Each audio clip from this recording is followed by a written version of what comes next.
দেখো model question bank, model question 1 আমরা question bank থেকে অঙ্ক করছি ক্লাস 12। অবশ্যই কোয়েশ্চেন ব্যাংক করা উচিত। এটা জুলাই মাস চলছে, সেমিস্টার 1 তোমার সেপ্টেম্বরে। যদি এখন থেকে কোয়েশ্চেন ব্যাংক না করো তুমি সেমিস্টার 1-এ কলমটি পেছন দিকটি কামড়াবে। সবার করা উচিত, সিলেবাস শেষ হওয়া উচিত।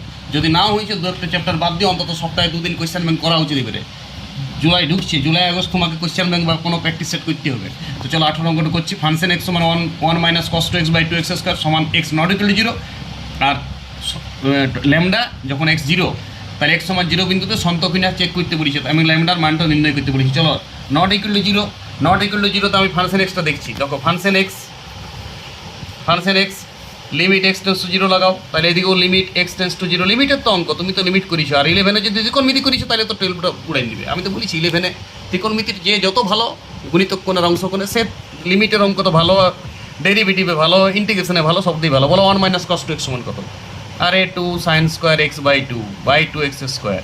2 নমস্কার। দেখো limit x tends to 0 sine square x by 2 x square.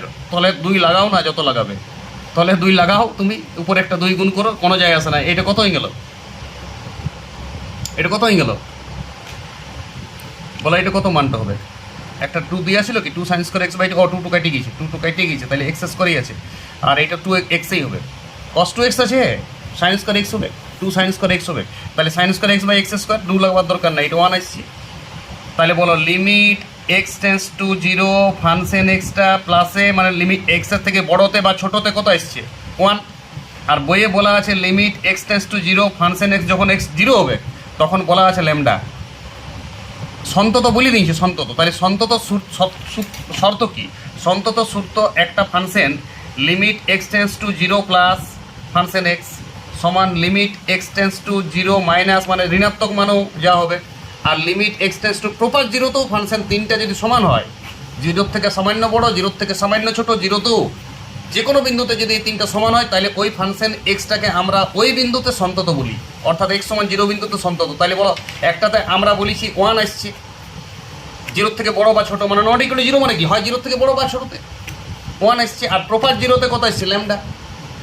এবং সন্ততা বলা আছে অঙ্কটাতে, 18 অঙ্কটা দেখো বলা আছে সন্ততা। তা সন্ততা যদি হয় তাহলে ল্যামডার মানটাও নিশ্চয়ই 1 হবে। তাহলে ল্যামডা 1 কত নম্বর অপশান আছে? ডিতে। তাহলে বলো ল্যামডা সমান কত হবে? 1। নিশ্চয়ই বুঝেছো। যদি কেউ না বুঝেছো এক পাতাতেই করো, সন্ততার অঙ্কগুলো এক পাতা করে করো। কোয়েশ্চেন ব্যাংক দেখেই হয়ে যাবে। সন্ততা আলাদা করে চ্যাপ্টারটা করার দরকার নেই। কোয়েশ্চেন ব্যাংকের প্রতি পেজে 3টা করে সন্ততা পড়বে। সন্ততা বা অন্তর্কলনযোগ্য কোয়েশ্চেন ব্যাংক প্র্যাকটিস করলে হয়ে যাবে।